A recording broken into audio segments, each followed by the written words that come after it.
ये जो अजामिल पिता का निर्देश अनुसार कहते हैं पितरी संदृश कृत दिजो, ये ब्राह्मण का लक्षण है। जो पिताजी पूजा में बैठे हुए हैं और पिताजी ऑर्डर दिया है, आज्ञा, जो बेटा थोड़ा फूल फल ले आओ और भगवान को सेवा में लगाएंगे, और द्विज, ये द्विज का काम है। आदाय तत्वा आवृत्य फलो पुष्प समित कुशान, और पिता का निर्देश अनुसार वो बालक फल फूल और समित इन्हें कुश ये सब लेकर के आ रहे थे वन से। और रास्ता में क्या देखा है कि ददर्श कामिनं कश्चित्, एक कामी पुरुष को देखा। कामी माने शूद्र, शूद्र होता है कामी, और ब्राह्मण होता है संयमी, काम को संयमन करते, समाओ दमाओ। हाँ, अगर कोई व्यक्ति काम लास्टी डिजायर्स को दमन नहीं कर सकता है वो शूद्र है, और जो दमन कर सकता है वो ब्राह्मण है, वो स्वामी है, वो गोस्वामी है। स्वामी का अर्थ होता है मालिक, गोस्वामी का अर्थ होता है जो इंद्रिय का मालिक। साधारणतः इंद्रिय का दास होता है। जीवा है एक इंद्रिय, वो बोला जी एक बीड़ी हमको दीजिए, जीवा सूख गया है तो इसी वक्त बीड़ी देनी चाहिए। इसका माने मैं जो है जीवा का दास है। जीवा बीड़ी मांग रहे हैं, सिगरेट मांग रहे हैं, हम भी उसको दे रहे हैं।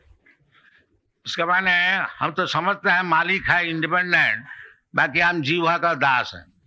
और जब अब जीवा का दास नहीं होंगे, जीवा बोलता है हमको बीड़ी दीजिए, आप जब बोलेंगे नहीं बीड़ी नहीं, जीवा का दास नहीं, गो का दास नहीं है, गो का स्वामी है, गोस्वामी, उसका नाम है गोस्वामी। जीवा एक इंद्र है, इंद्र का नाम होता है गो, और जब गो का दास हो जाते हैं तो गो दास, और जब गो का स्वामी हो जाते हैं तो गोस्वामी, इसका नाम। गोस्वामी ये नहीं है तो नाम में तो गोस्वामी है और है बीड़ी का दास, ऐसे काम नहीं चलेगा। गोस्वामी का अर्थ होता है जो गो का स्वामी है। और स्वामी जो टाइटल दिया जाता है सन्यासी को, इसका मतलब है जो सब इंद्रियों का स्वामी है, इंद्रिय का दास नहीं है। तो इसी प्रकार कहते हैं आदाय तथा फल पुष्प ददर्श कामिनं कश्चित्, कामिनं लस्टी मैन, दैट मीन शूद्र। एक शूद्र को देखा, कामिनं क्वचित् शूद्रं, शूद्र बता दिया, सह क्वचित् शूद्रं सह बुधिष्यया पित्या च मधुमौरेयं मदा घूर्णित नेत्रया।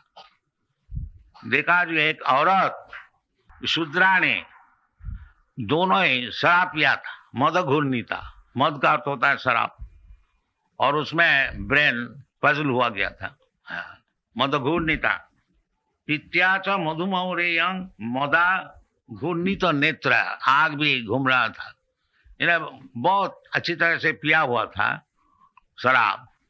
आजकल तो इसमें इनकरेजमेंट दिया जाता है, जाइए इधर शराब का दुकान है, बाकी ये सब शूद्र का काम है, ये ब्राह्मण का काम नहीं है, ये शूद्र का काम है। मत्तया श्रित विश्रित निव्या, और वो कपड़े भी सब ढीला हो गया था। विश्रित निव्या व्यपीत निरपत्रम, और दोनों मिलकर के वो आलिंगन चुंबन आदि सब कर रहे थे पब्लिक रोड में, निरपत्र, कोई लज्जा नहीं, बिल्कुल लज्जा है, निरपत्र। किरंतम अनुगायंतम, ऐसे सब काम कर रहे थे, और वो सिनेमा का गान भी गाते थे। उस समय सिनेमा शायद नहीं था, तो अनुगायंतम ऐसी कुछ lust invoking songs they were singing, and hasantam and laughing and smiling and अनंतिके, बस कोई बाधाएं नहीं। ये एक औरत और एक शूद्र और एक शूद्रानी को देखा।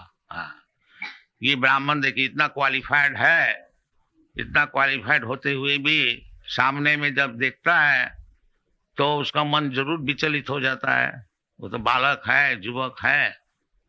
और एक ब्राह्मण बालक एकोदा कभी ऐसा देख करके कितना उनका पतन हुआ था वो तो आगे मालूम होगा। और हम लोग रोजाना देखते हैं, अगर रास्ता में नहीं है, रास्ता में भी है, और उसको तस्वीर सिनेमा में भी दिखाया जाता है। तो किस तरह से युवक वो अपना ब्राह्मण धर्म में प्रतिष्ठित रहेगा, असंभव है। एक दफे देख करके अजामिल का कितना पतन हुआ था। वो फिर चोर बन गया, डाकू बन गया, ठग बन गया, और जो कुछ होने का था उसका सब हुआ था। और एक दफे देख करके एक शूद्रानी को आलिंगित देख करके, और हम लोग रोज देख रहे हैं सिनेमा में, तो हमारा कितना पतन हुआ है और होने वाला है वो आप लोग थोड़ा समझ लीजिए। हाँ, ये कलियुग है। इसलिए ये जो भारतीय कृष्टि वैदिक सभ्यता, इसको साधारण तौर से रक्षा करना बहुत ही मुश्किल है। इसलिए कलियुग जैसा बीमार है ऐसा दवाई भी है। ये शास्त्र में ऐसा बताया है, जो कलियुग युग है ये दोष का निधि है, समुद्र है दोष का, इतना दोष है। ये भागवत में 12वें स्कंद में बताया गया। तो इसके लिए दवाई क्या है, दवाई भी बताया। वो क्या चीज है? कलो दोष निधि राजन अस्ति जी को महान गुण। महाराज परीक्षित, कलियुग में सब तो दोष ही दोष है, बाकी उसमें एक महान गुण है। वो क्या गुण है? न कीर्तनादेव कृष्ण स मुक्त संग परम ब्रजेत। केवल कृष्ण कीर्तन करके, हरे कृष्ण नाम जप करके वो सब पाप से मुक्त हो जाता है और फिर वैकुंठ में जा सकता है। ये हरे कृष्ण मूवमेंट का ये तात्पर्य है। जो ये सब जो पतन हुआ है, कलो अस्मिन् युगे जना प्रायेण अल्प आयुष, ये कलियुग में सभी प्राय अल्प आयु होते हैं और आयु कमते ही जाता है। आस्ते आस्ते इतना कम हो जाएगा कि आगे जाकर के 20 से 30 वर्ष तक अगर जिएगा उसको बहुत बुढ़ा माना जाएगा, ऐसा शास्त्र में लिखा है। अभी तो 50-60 तक ही है, इंडिया का एवरेज एज है 35 ईयर्स और समथिंग लाइक। तो प्राय अल्प आयुष, ये कलियुग में सब अल्प आयु हो गए। और प्राय अल्प आयु से कलो अस्मिन् युगे जना, और पारमार्थिक ज्ञान लाभ करने के लिए, मुक्ति होने के लिए इसको प्रयास नहीं जाएगा।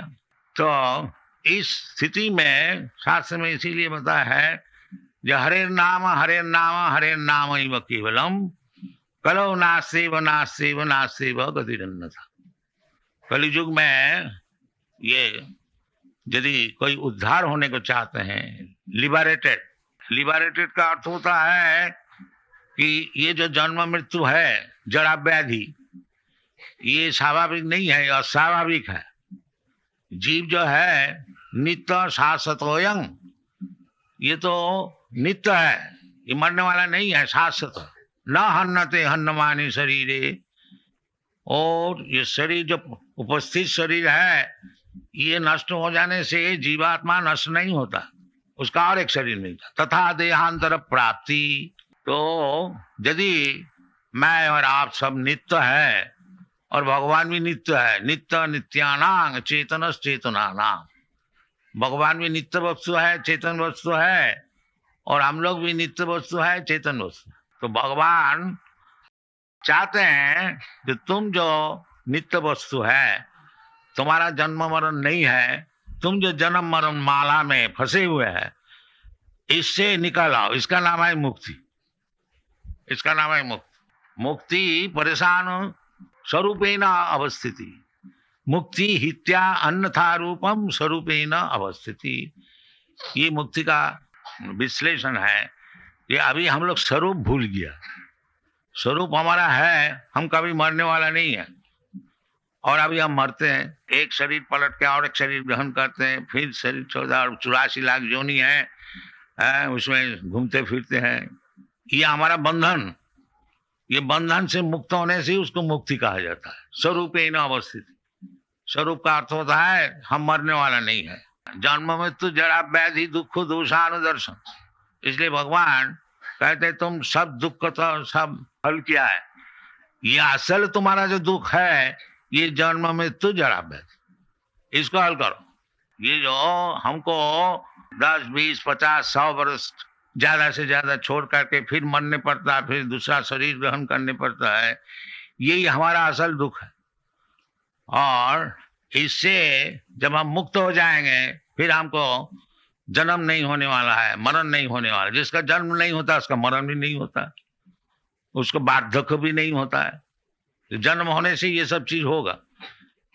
तो ये कृष्ण कॉन्शसनेस मूवमेंट है, ये भगवत गीता की शिक्षा है, जो जन्म मृत्यु से आप लोग सब मुक्त हो जाइए। और कैसे ना, केवल कृष्ण को समझिए, बस एक ही काम। जन्म कर्मम चमे दिव्यम जो जानाति तत्व। जो कृष्णा अजोपि सन अव्ययात्मा, भगवान कहते हैं हम अजो होते हुए भी हम देवकी नंदन होते हैं, जसदा नंदन होते हैं, कुछ हमारा कारण है। तो ये कारण को कोई समझे। जन्म कर्म चमे दिव्यम जो जानाति तत्व। ये भगवान क्यों इधर मनुष्य का रूप से आते हैं और देवकी नंदन होते हैं, जसदा नंदन होते हैं, और फिर इधर लीला करते हैं, इसको समझो। जन्म कर्म दिव्यम, ये है दिव्यम, ये साधारण नहीं है। तो इसको अगर कोई समझ गया, जन्म कर्म में दिव्यम जो जानाति तत्व तात्विक, उसको क्या लाभ होता है? मुक्त हो जाता है। तक्ता देहंग पुनर्जन्म नहीं थी मामी थी कौन, उसको फिर ये शरीर छोड़ करके और भौतिक शरीर नहीं मिलता है। फिर किधर जाता? मामी वो हमारे पास चले आते हैं वैकुंठ में। तो उधर जाने से जदगत्याना निवर्तन्ति तद्धामम परमम, जो वैकुंठ में जाने से फिर उसको लौटने नहीं पड़ता है, फिर उसको भौतिक शरीर धारण करने को नहीं पड़ता है, फिर वो निरंतर जीवन और ज्ञानमय जीवन और आनंदमय जीवन, आनंदमय अभ्यासात, तो इसको अर्जन करना चाहिए। ये इसलिए मनुष्य शरीर है। मनुष्य शरीर वो कुत्ता भेड़ी के लिए केवल खाया पिया और मजा किया और मर गया, ये मनुष्य शरीर नहीं है। मनुष्य शरीर इसलिए है कि भगवान को समझे। जो एक दिन हमको कोई पूछ रहा था जो मनुष्य जीवन का उद्देश्य क्या है? मनुष्य जीवन का उद्देश्य यही है जो भगवान का चरण में शरणागत हो जाओ, बस सब काम बन जाए। सर्वधर्मान परित्यज्य मामेकं शरणं व्रज। और उसमें क्या लाभ होगा? अहं त्वा सर्व पापेभ्यो मोक्षयिष्यामि मा शुचि। आदमी का दुख होता है पाप से, और जो भगवान का शरणागत हो जाते हैं फिर उसका कोई दुख नहीं रहता है। अनन्य चिंतयन्तं मां जी जना पर्युपासते तेषां नित्याभियुक्तानां योगक्षेमं वहाम। श्री कृष्ण कॉन्शसनेस मूवमेंट का ये तात्पर्य है कि किसी तरह से भगवान का चरण में शरणागत हो जाइए, फिर आपको सब दुख मिट जाएगा, कोई चीज का अभाव नहीं है। हम लोग सब अभाव के लिए सब समय परिश्रम करते हैं। मनःष्ठानि इंद्रियाणि प्रकृति स्थानी कर्षति। तो अभाव निर्वाह करने के लिए, उसको पूर्ण बनाने के लिए मन और इंद्रिय से हम लोग काम करते हैं। मनःष्ठानि इंद्रियाणि प्रकृति स्थानी कर्षति। सो प्रकृति में नहीं होगा। हाँ, जैसा कोई आदमी जेल में है, वो जेल सुपरिंटेंडेंट को अगर किसी तरह से सुखी करे तो उसमें उसको काम नहीं बनेगा। जब तक गवर्नमेंट उसको नहीं छोड़ देने का आज्ञा देता है वो नहीं छूटे। तो इसीलिए हम लोग जो ये भौतिक जीवन में स्ट्रगल कर रहे हैं, मनःष्ठानि इंद्रियाणि प्रकृति स्थानी कर्षति ममई वांश जीव भूत जीव लोक सनातन। भगवान कहते हैं जो जीव है, जीवात्मा, ये सब हमारा अंश है। बाकी वो इधर मन और इंद्रिय लोक के इंद्रिय द्वारा सुखी होने को चाहते हैं। मनःष्ठानि इंद्रियाणि प्रकृति स्थानी कर्षति। कर्षति माने struggling, but he is not happy. बाकी वो हैप्पी कैसे होगा? अपने बुद्धि से स्ट्रगल करके सुखी होने की जो चेष्टा चल रही है वो उसमें नहीं हो, तो फिर कैसे होगा? न भोक्तारम जगतपसाम सर्वलोक महेश्वरम श्रीदम सर्वभूतानाम ज्ञाता माम शांति। वो जो मेंटल कॉन्कॉक्शन क्रिएशन करते हैं, ये प्लान किया जाए तो हम लोग सुखी हो जाएंगे, ये प्लान किया जाए वो कभी नहीं होगा, क्योंकि वो मन का प्लान है, वो भगवान का प्लान नहीं है। और दुनिया में भगवान का प्लान चलता है, हमारा मन का, तुम्हारा मन का प्लान नहीं चलेगा। तो हम प्लान किया है जो हम खूब अच्छी तरह से मकान बनाए, बैंक बैलेंस बनाए, और हम कभी मरेगा नहीं और इसको भोग करेंगे। बाकी भगवान का प्लान है तुमको मरना ही पड़ेगा, इसको सब छोड़ना ही पड़ेगा। तुम क्या प्लान बनाओगे? कुछ प्लान नहीं बनेगा। सर्वहरं मृत्यु अहम, भगवान बोलते हैं जब मृत्यु रूप से तुम्हारा सब चीज छीन लेंगे, बस कोई चीज तुम्हारा साथ नहीं जाएगा। बस ऐसी आए हो ऐसी जाओगे, एक शरीर लिया था अभी और एक शरीर मिलेगा, बस ये प्लान है हमारा। हाँ, दैवी जैसा गुणमयी ममो माया दुरुत्तया, ये भगवान की माया की प्लान है, इसको आप अतिक्रम नहीं कर सकेंगे। दुरुतिक्रम, it is not possible. You may try your best struggle but it is not possible. तो मामे जब प्रबद्धन्ते माया में तांग तरंती थे, जो भगवान का भक्त हो जाते हैं वो फिर नई प्लान बनाते हैं, वो तो भगवान का चरण में अपने को छोड़ देता है। जब भगवान आप ही का प्लान चलता है और अब आपका चरण में मुझको हम समर्पण कर दिया, जो प्लान आपको बनाना है बनाइए। Thank you very much.